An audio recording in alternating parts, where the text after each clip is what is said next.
Hello, I'm Dan Ewing and welcome to The Basketball Show, the place where Shane Hill strokes, pokes and hammers his way through the world of hoops. And it's all thanks to our friends Unibet, Alcatel, the Daily Telegraph and all their sister publications. What are you wearing? Referees top, mate. Love the referees. Love them. I would be very quick, mate. Quick. Ridiculous. Now, I've been told by Director Dave the first segment you guys do is Under the Hammer. But don't embarrass me on television. Okay.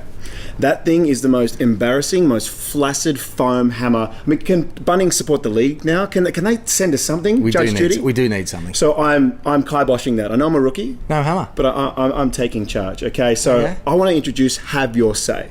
There's a couple of topics. My say? Your say. Okay. Well, and also the fans say. Okay. So their say about my say. Yeah. Okay. It's like a team discussion. Clear as mud, mate. You know, it's an open forum. So make sure you hit us up on the Twitter. I think it's at Basketball AU for the Basketball Show Twitter. Yep, sounds good. The first topic I want to delve into. It's an interesting one. I know one you really feel passionate about. Flopping and jumping in front of players. Oh, there's a few. You read my mind. You sent me a text the other day about, I think it was Sean Bruce from Adelaide jumping in front of Casper Ware. Well, it happened a couple of times over the round, and Sean Bruce's guy, I mean, you admire, he's been out of the league, comes into the game, he's trying to make things happen. So from his point of view, he's just trying to get stops and gets results and everything else.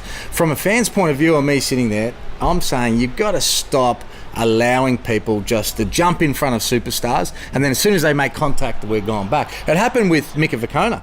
Mika Vukona against Andrew Bogut was running the line. So Mika Vukona fell over. Yes, Mika Vukona, not only did he fall over, he was running the line and then all of a sudden just jumped in front of Bogut, stopped, and then Bogut goes over the top of him. It's that sort of stuff. Mika's like a sheet of corrugated iron. Mate, he doesn't need to do that. Like, he's a warrior.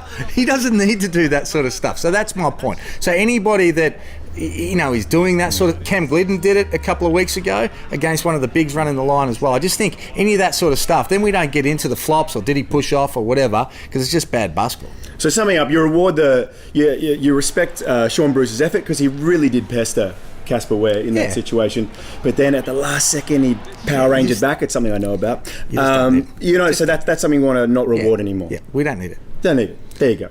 Second issue. Now I get the wardrobe change. Okay, so tech fouls and refereeing consistency. Can you take us through that one, Hammer? Well, Michael Allen. So I'm going to puff. Like, I can't really do Michael Allen. I'm going to puff. He shook my hand once in Sydney. I need strong. Yeah. He almost broke my pinky. Anyway, he tech fouled Casper Ware. So Casper Ware in Adelaide, and he got the foul, the offensive foul, the push off on Sean Bruce. He goes to the bench, and then on the way to the bench, he turns around and claps at Michael Allen. Under the letter of the rule. Like when the Pope comes by. That's a tech foul. Oh, okay. So apparently that's a tech foul. So okay, that's all right. So then we go to Brisbane. Brisbane are playing against Sydney. Andrew Bogut is frustrated. He walks off and walks straight past Michael Allen. You'll see it on the vision. And then he gives him a little clap as well. And I'm sitting there. I'm like, oh, that's a tech foul, big fella. We only saw it 2 days ago. You're gone. No. He just kept walking, and then he got to the bench, and then he turned around and he gave Michael Allen a spray. And then Michael Allen goes, whoop, tech. So at half time, we're commentating, and I'm like, mate, you're kidding, are you? You can't, you scared of Bogues? You can't give him a tech foul for clapping? I would say the Bogues just took his life into his own hands. Have you seen Allen? He's carrying the watermelon, big boy. But Michael's response was, well, I didn't want to give him a tech foul for clapping. I was waiting till he got to the bench so then I could give him a bench tech foul. So it doesn't go on his personal foul tally? Well, my answer back then, what about Casper Ware? How come he didn't get to get a bench tech? Like, how can you pick and choose about what fouls people are getting? Either you're getting a foul. The other thing I'll call Michael out on is that I don't reckon he was actually going to give Bogut a tech foul. It was only because then he sprayed him after he went. I think he was just going to let that one go through to the keeper. But so anyway. Are you saying there could be superstar calls creeping into the NBL? Casper Ware's a superstar. Well, he doesn't play for Sydney. Anyway, look, I don't want to cut you off. Well, you can have your say. I'd be interested to hear whatever. You want to hear your say. So the Facebook page, Twitter, what do you guys think? Okay, and just like the Logies, but only better, we're going to start predicting some awards. Well, you already did last week, but the sixth man of the year. I'm very interested to hear your opinion on this one, Shana. All right, well, I've narrowed it down to the top two. And you got guys like Kyle Adnam that's had a really good year. I thought he's had a bit of impact and kick it and those sort of guys. Vacona's been pretty good off the bench. But there's two for me. Silver medal goes to the big fella in South Australia. Big Harry Froling. Oh, yeah, I love the way he plays. Just so much nasty and confidence. Mate, he had 16 straight points against the Sydney Kings earlier in the season. You know, and I love Hodgson, but, mate, his interview talking about I'm a respect guy, maybe I'm giving him too much respect. Have some respect, Shane. Well, Harry Froling, he respects people, but he's going to give you buckets at the same time. That's all I'm saying. And then number one. I think number one's obvious, isn't it? Who's number one? Well, I was going to ask you a question about that. I mean, Chris Goulding now comes off the bench for Melbourne, right? I think they've won 4 in a row. Doesn't count. Should I put my hand up? So the rules are that you have to be on the bench, come off the bench more times than you start. So I think that Brad takes Rosen. Goulding straight out. All right. So yeah, he was a candidate. So the winner, the gold medal winner, is Jared Weeks. Of course. The impact that Weeksy has had this year. I mean, with all honesty, he's been better than Shea Ili. He really probably should have been starting. And I like Ili as a defender, but the impact that Weeksy's had both at scoring, his defensive assignments, getting steals, the way he can finish from the three-point line, but he's the little fella that can dunk. Yeah. Unbelievable. I just like his perseverance. I remember when he was a development player at Sydney, and he was not dejected, just, you know, he'd played so hard for that contract. It hadn't quite happened for him yet. And big old Ben Madgen, the captain at the time, had his arm around him and said, just keep working hard, it will happen. So, sixth man of the year, your tip is Weeksy, and a shout out to Ben Madgen over there in Europe.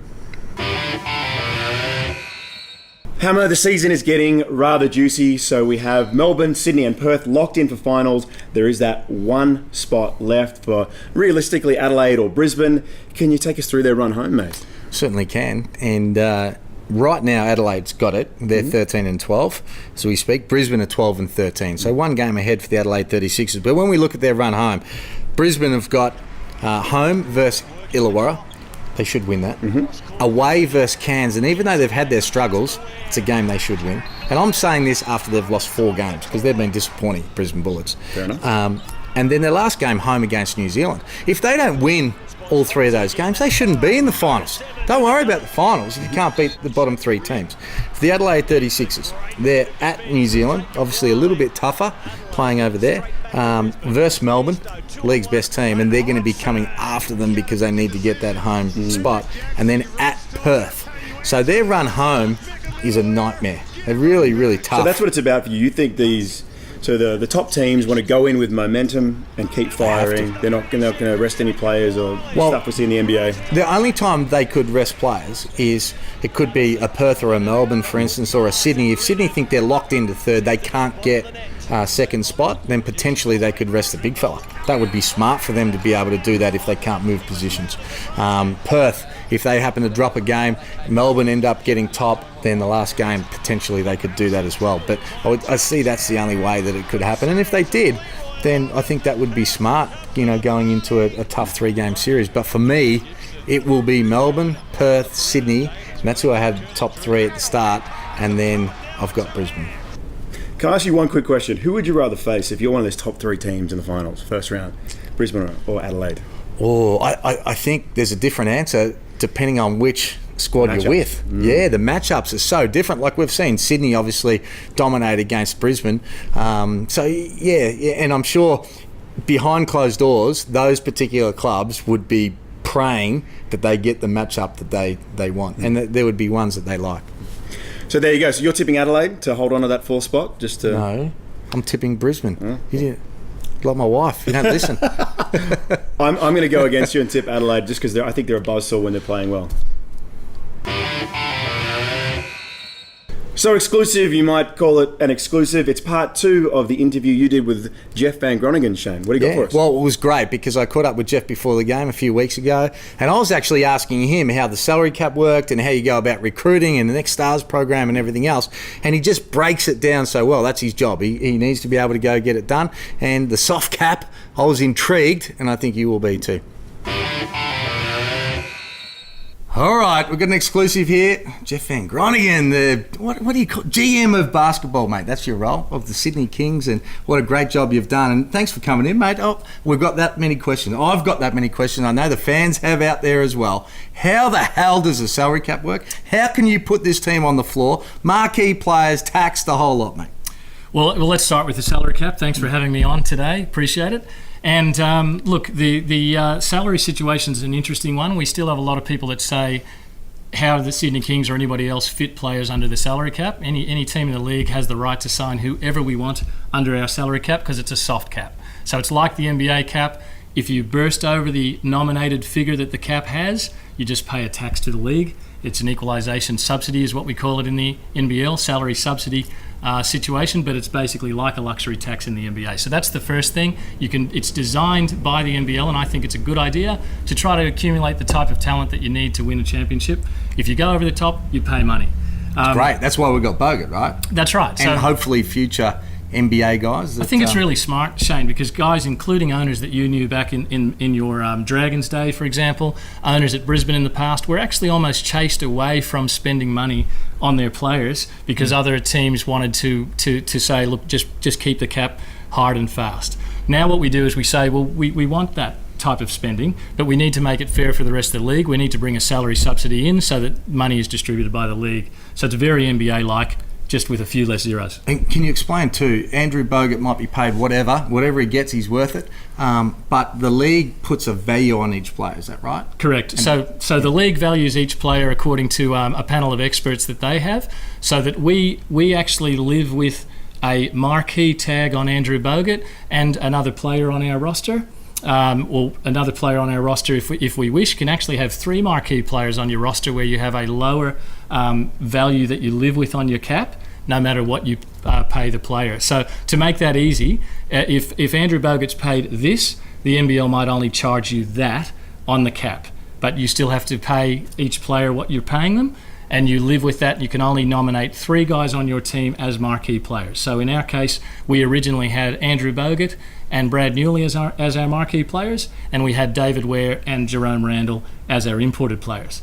Now, when we brought in Ray Turner, which is what a lot of people are asking about, what happened to our marquee players? Well, Andrew Bogut remained a marquee player, and Brad Newley was no longer a marquee player. So for those last 8 games, when we brought in Ray Turner as a third import, we actually now live with Brad Newley as a non-marquee player. Bogut stays a marquee player, and the reason is that the NBL rules are that you can have 4 total between your marquee players and your imports. And it's smarter for you to bide time as long as you possibly can before you bring in somebody else and take Brad Newley off that because it's extra taxes. Is that right? Correct. So we're living with one non-marquee player now in Brad Newley for the last 8 games that had previously been a marquee player. So for the last 8 games now, Newley's not a marquee tagged player.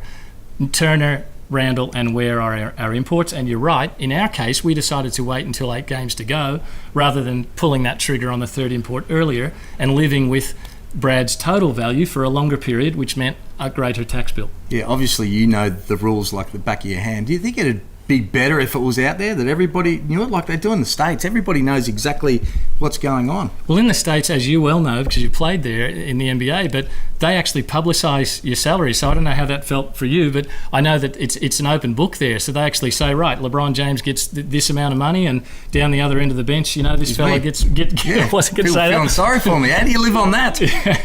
But that's right. So they publicise it, and like you said, they also publicise how the system works. And I think we could probably do a good job with that, but it's a new system. It's a relatively new system, and I think the league's done really well with the system because it encourages people to actually put together what they can afford to put into place, yep, and then pay to the league what the league needs to then use for other teams or however they nominate to use that money. And in the NBA, it's the same thing. So for years, Prokhorov at was the New Jersey Nets, now the Brooklyn Nets, actually outspent everybody and was paying massive tax bills. It also shows you that you can outspend everybody and not necessarily be very good to win. Yeah. So in our case, we hope that certainly with Andrew Bogut, who's transcended the game here in Australia, we think that it's a great rule because, quite simply, if you tried to put Andrew Bogut into a hard salary cap with Kevin Lish and Brad Newley and a couple of imports and Jerome, you just couldn't do that into a hard cap. It's not realistic. But into a soft cap, you can do it. You pay some tax, and you hope that a rising tide floats all boats. I've never seen a league actually shrink to greatness. I've never seen a league say, cap it solid. Don't let anybody bring in any significant player. We don't want Andrew Bogut here. We don't want Jerome Randall back from Turkey. We just want you to be the lowest common denominator. I don't think that helps your league overall. And if you cop a little criticism because you're trying to build something good, I think we cop that. Well, I think it helps too, though, because now we've got Larry has done such a good job of attracting owners that have significant money that treat this, that they do want to grow up, whereas in the past, teams were going broke, so they couldn't afford to spend more money because they were going out of business. But one last question, Andrew Bogut, whatever you pay him, he has to be bringing in massive returns just on your ticket sales and merchandise and everything else, boxes, sponsorship, but also for the rest of the league at other venues where the stadiums are selling out. Yeah, no, it's been amazing, and fortunately for me, I've been able to hand over the commercials to other people this year, but the eye test tells you exactly where we're at. You know, Adelaide last year a couple of times came into the building, 5,500, 6,000 people. Adelaide comes in this year, 8,500, 9,000 people, and it just goes on and on and on. And every time we go, whether we go to Wollongong where you've called games, whether we go to Adelaide, Perth, I know they've got amazing crowds, but I've never seen a game like I experienced in Perth, and I've been in it since '94. I've never seen the type of atmosphere that we had in Perth with every single seat taken, and Troy, their GM, saying, look, there's like 3 singles left in the building. Well, even last week, Brisbane had to shift their game from the convention centre to Boondall, so it was nice being back there. But that's the explanation from the guru, Jeff Van Groningen. Thank you very much. Wow. I'm just going to say, as a fan, I really appreciate the insight that Jeff gave just then and all the stuff with the soft cap. I learned a lot, and I hope our fans did too. I think this is your time to shine now, Hammer. There's a lot of happy fans out there with you last week. It is the Unibet game preview. Let's get straight into it. It is New Zealand hosting Adelaide. Adelaide, 1-2-10. New Zealand have been disappointing, I say it every week, and Adelaide are going to be hungry. That will be a high-scoring game. Okay. And Brisbane hosting Illawarra. What do you got? I've got Brisbane winning that in another high-scoring game, but they have to be desperate. They have been so disappointing lately, the Brisbane Bullets. They have to get back on track. Glidden, Kadee, those guys need to be able to stand up. And what's the margin? 1-10. 1-10? Okay. I think I know the result on this one. Sydney host Melbourne. I actually think that the Melbourne United will sweep the Sydney Kings. So here we go. The Kings have just swept Brisbane Bullets, and now United are going to sweep Sydney. But they have been close, the Sydney Kings. So I think this is going to be it's a flip of the coin, but I'm going to go for Melbourne 1-10. I think it's a tough matchup, and of course, you know, the mind games going into the finals will be interesting.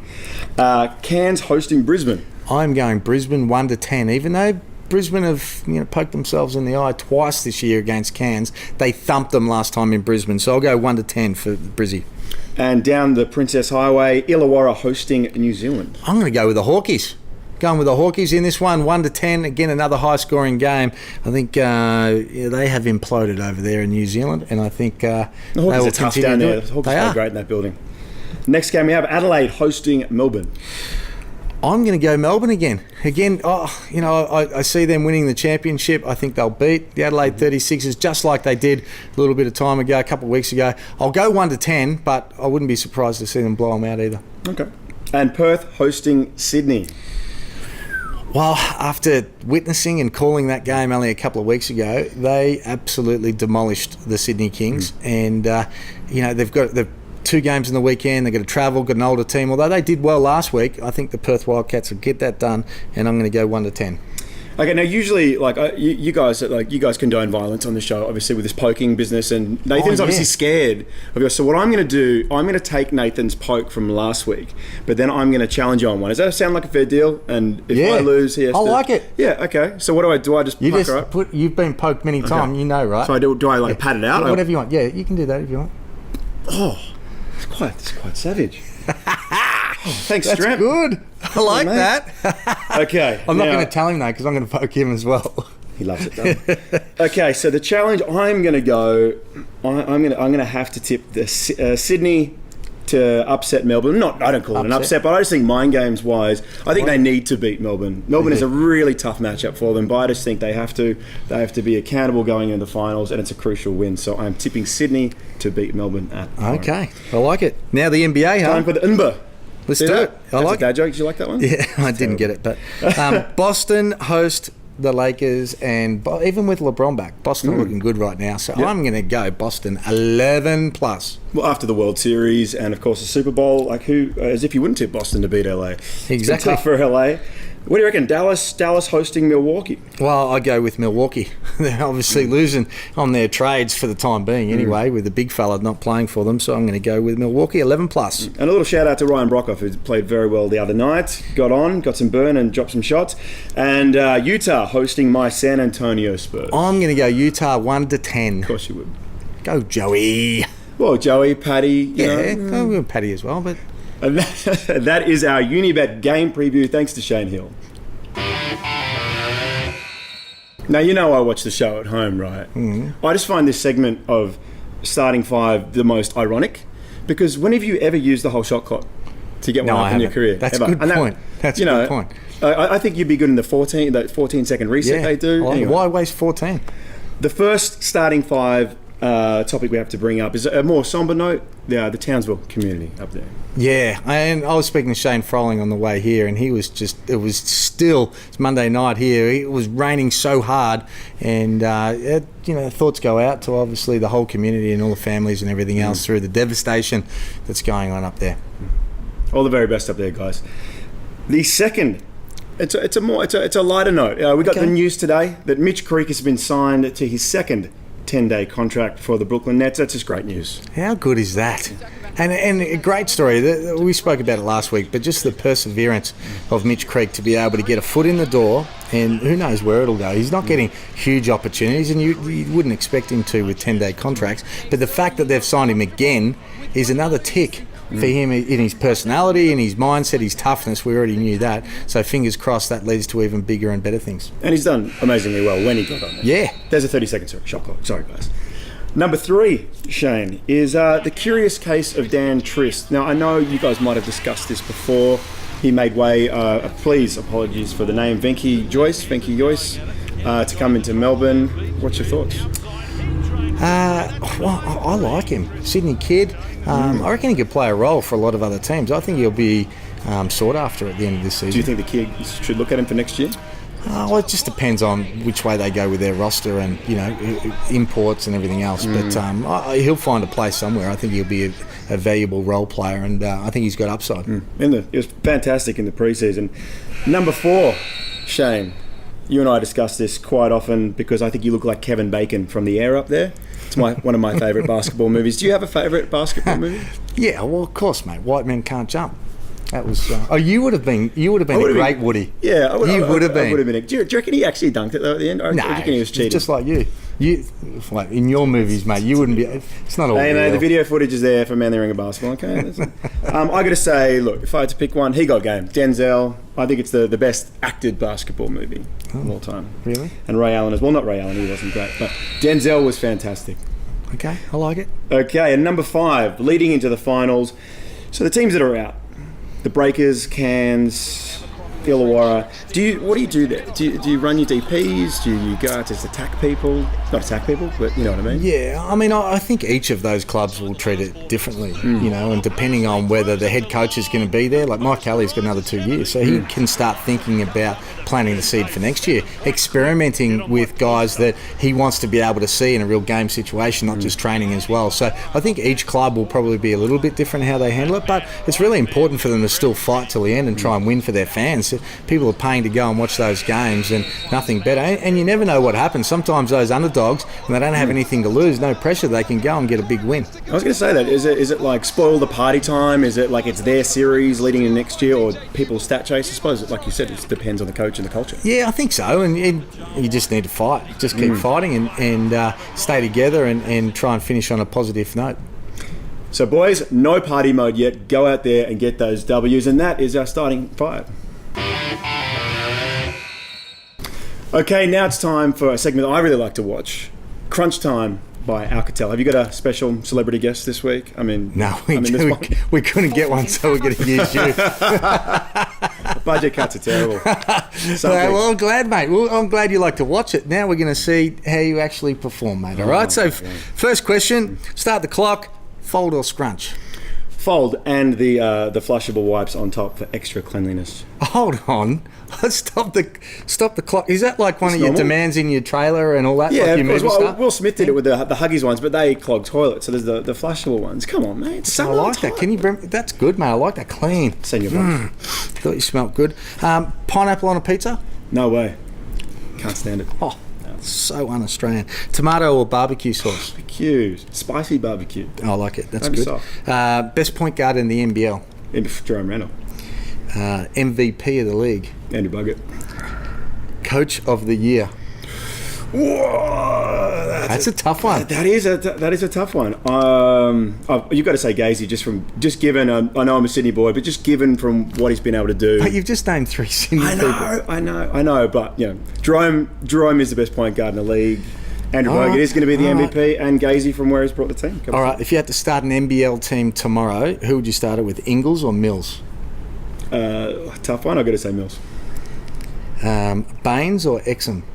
Baines Aylan. If you had to start, and I'm going to add a little extra in here, if you had to start an NBL team with an import from the NBL, other than the Kings, who would it be?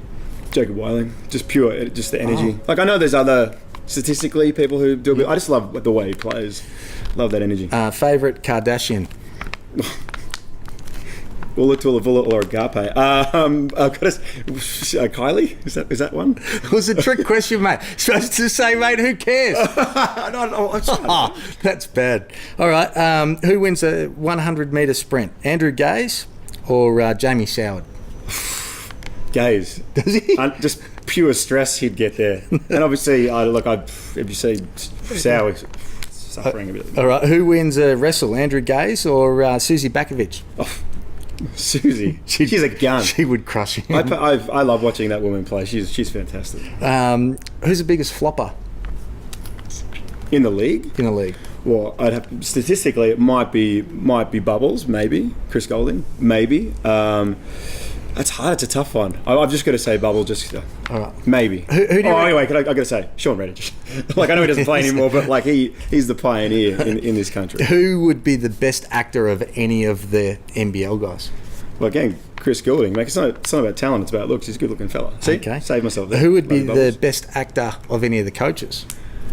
Lennard. Have you seen the way Lennard walks across? Sammy Davis Jr., baby. Oh my! Have you seen the swagger on that man? Yeah. He's like shaft. Like he would be good. Yeah. All right. And beside me, who would be the best actors of the commentators? Oh, the commentators. I'm just saying. Well, Homicide really thinks he would. Yeah. Oh, we're gonna give the ginger a little bit of love over there. Garlic over in Perth. Everyone loves really a ginger compared to Tommy. Oh, is he? Maybe they could play like brothers or something. Who knows? But Well, that is crunch time, thanks to Alcatel, and well done, mate. You've passed. Good luck on getting another guest to do that next time around. Yeah. Set us tough standard. Well, sadly, Hammer, my rookie appearance has come to an end. You may have done enough, mate, to make another appearance, though. I think you were just a little bit better than Sowie. I've got the catering budget taken care of. It's all good. Now, mate, you tell us, because, mate, we do appreciate it. You are a superstar. I'm going to take the piss a little bit, but you are a superstar. What movies are you doing this year? Like, come on, tell. Well, I've got an Alien Invasion sequel that we're filming at the moment. It's called Occupation Rainfall. The first one did really well in the States, so Lionsgate's picked it up, so we're up there shooting that on the Gold Coast at the moment. There's a few movies coming out. Hollywood, mate. When are we going to see you over there? Well, that is a Hollywood. That's Lionsgate. We're just shooting. Mate, I mean on the big. When am I going to play your brother in the next He Got Game movie or something like that? I don't know. There might be some stuff in the pipeline that we can't yet talk about. I like it. Wink. But a big thank you to our sponsors. Of course, Unibet, Alcatel, the Daily Telegraph, their sister and little brother publications. And of course, yourself, Shane, Throwback Store, Director Day. Director Day's wife didn't make the donuts this week. Nah, it's bad. The rubbish guy for throwing out that hammer. Get rid of that hammer. It's disgusting. Bunnings, something. Thank you guys so much for your time. We'll see you next time on The Basketball Show.